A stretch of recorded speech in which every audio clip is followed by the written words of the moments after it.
Isang mapagpalang araw po sa ating lahat. Ngayong araw is ipagpapatuloy natin yung nasimulan nating series, which is yung Spiritual Hunger for God, yung ating 1 week prayer and fasting. So ngayong araw, ang Bible verse na ating tatalakayin with regards this series is yung Luke chapter 2 verses 36 to 37. So yung Bible verse na to is patungkol kay Ana na isang propeta. So sabi sa New International Version, there was also a prophet, Anna, the daughter of Penuel, of the tribe of Asher. She was very old. She had lived with her husband 7 years after her marriage and then was a widow until she was 84. She never left the temple but worshipped night and day, fasting and praying. So in Tagalog version naman, naroon din sa templo ang isang propetang babae na ang pangalan ay Ana, anak ni Phanuel at mula sa lipi ni Asher. Siya ay napakatanda na. 7 taon lamang silang nagsama ng kanyang asawa at ngayon 84 na taon na siyang biyuda. Lagi siya sa templo at araw-gabi sumasamba sa Diyos sa pamamagitan ng pag-aayuno at pananalangin. So given sa situation ni Propeta Ana, 'di ba, ni Prophet Ana, is kumbaga hindi siya ganoon kabisi na kaya nagagawa niya halos day and night yung fasting. So contradicting to that, ang pag-uusapan naman natin ngayon is yung busyness natin. Yung sabi nga rito, busy ka ba?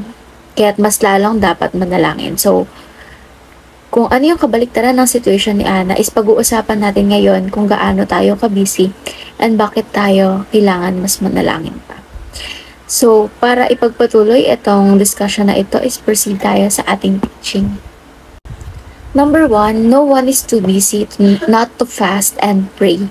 So, sabi, kumbaga hindi raw magiging hinder. Ang sinasabi ng number 1 teaching is hindi na para maging hinder pa yung pagiging busy mo sa pagfa-fasting and praying mo. Kumbaga, walang taong napaka-busy, sobrang busy, na pwede niyang idahilan na hindi makapag-fasting and pray. Kasi 'di ba kailangan, sabi nga, maglaan tayo ng time para kay God. Maglaan tayo ng time para sa ating constant fasting and praying. So, kumbaga, kahit ano pang busy natin is kailangan natin maglaan ng oras para dyan. Kasi kung yung ibang bagay is sa paglalaanan natin ng oras, why not maglaan din tayo ng oras para kay God?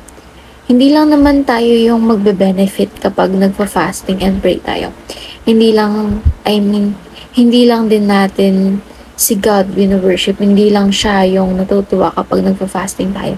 Kumbaga, nagbe-benefit din tayo kasi yung sa well-being natin, naka-cleanse tayo and kumbaga, mas lalong tumatatag or para sa akin, personally, is mas nagiging healthy siya sa mental health mo. Kasi kapag nagpo-fasting ka nga and pray, is si God yung nilalayon mo. So, healthy siya para sa'yo, di ba? So, kaya nga, yung fasting is wag natin isipin na parang suffering siya, ganun ba? Kumbaga, yun kasi yung iniisip ng iba kaya nade-demotivate sila na wag mag-fast. Kasi nga parang isinasantabi nila yung mga bagay na gusto nila. So, dapat, lagi natin iisipin na no one must be too busy not to fast and pray. Number 2, time, place, and situation must not hinder us to pray, fast, and worship. So, katulad lang din ng number 1, kahit anong oras, anong lugar, o anong sitwasyon, hindi dapat yun maging hadlang or hindi dapat yun maging hinder para makapagdasal, fast, and worship tayo. So, kahit kung hindi siya kaya ng on a daily basis, ang masasuggest ko lang, set a constant date, di ba? Simulan mo kahit once a month, ganyan. Tapos habang tumatagal kasi, kailangan nagde-develop yan, hindi ka mag-i-stay lang sa once a month. So, magde-develop yan, magiging twice a month, once a week, hanggang sa ma-regulate na Hanggang sa kumbaga ginagawa mo na lang siya unconsciously. So, hindi, pwede mo namang hindi biglain yung sarili mo kasi wala rin naman talagang taong kayang gawin yun ng isang iglap lang. So, basta kailangan lang natin maglaan ng time and kumbaga yung will natin na gawin yun is nandoon, yung puso natin is nandoon sa ginagawa natin. Di ba nga, ako sa ibang bagay nakakapag-focus tayo, so dapat dito rin sa pag-pray, fast, and worship din, di ba? Kasi kumbaga kulang pa yan para sa lahat na ginawa ni God sa atin. Ayan lang yung mga maliliit na bagay na maisusukli natin sa Kanya. So, dapat tandaan natin na time, place, and situation must not hinder us to pray, fast, and worship. So, number 3, fasting is not suffering, but enjoying God's presence. So, gaya nga nasabi ko kanina, huwag natin itatatak sa isip natin na yung fasting ay isang kind of suffering para sa atin. Kasi, yung fasting na yan is bukod sa kalugod-lugod kay God, is nakakapag-benefit din tayo dyan. Bukod sa lumalapit tayo kay God, bukod sa na-enjoy natin yung presence niya, is ayun nga, nagiging healthy siya para sa atin, para sa well-being natin.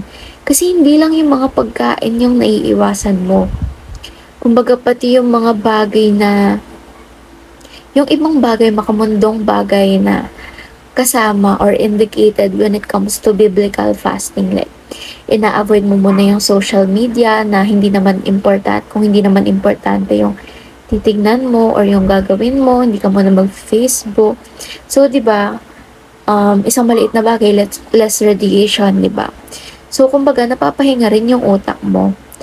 And, ayun nga, nagbe-benefit ka talaga, hindi lang siya kalugod-lugod kay God. And especially, ang pinakamalaking benefit mo doon is na-enjoy mo nga yung presence ni God. So, fasting is not suffering but enjoying God's presence. So, ngayon naman is proceed tayo sa ating application. Number 1, intensify your prayer when you are busy.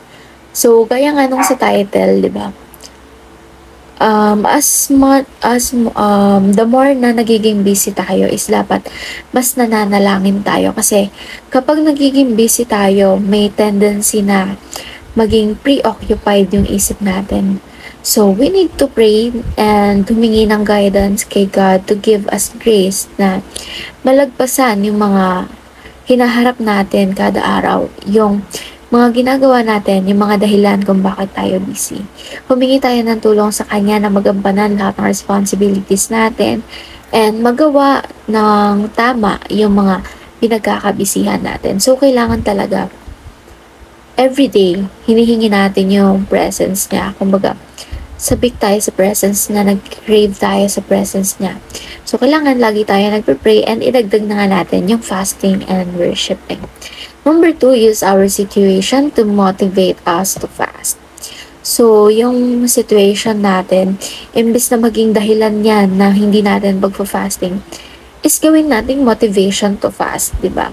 So, kumbaga, ita-take natin as opportunity yung mga situation natin every day, kahit on a daily basis. Imbes na gawin natin siyang dahilan para hindi tayo makapag-fasting. Imbes na nino-normalize or gina-justify natin yung situation natin as an excuse not to fast, is gawin na lang natin siyang motivation para makapag-fasting tayo on a regular basis, diba? And number 3, have a prayerful attitude throughout the day. So, ito napakahalaga. Kailangan lagi tayo may prayerful attitude, di ba? Parang ang gaan sa pakiramdam niyan kasi kapag nakikita ni God na ganyan yung attitude mo, kumbaga, di ba, napaka-generous niya, so what more pa kapag nakita niyang ganyan yung attitude mo, yung napaka-prayerful mo. So, lahat ng bagay na kailangan mo and alam niyang para sa'yo ay ibibigay niya sa'yo. And, ayun nga, nakakalugod din sa kanya yan. So, kailangan lagi tayong may prayerful attitude throughout the day. So, para kahit may times na hindi tayo nakakapag-fasting, is kalugod-lugod pa rin tayo sa paningin ng Diyos, di ba? So, eto na yung pinakamaliit sigurong bagay na magagawa natin, yung pagkakaroon ng prayerful attitude towards or throughout the day.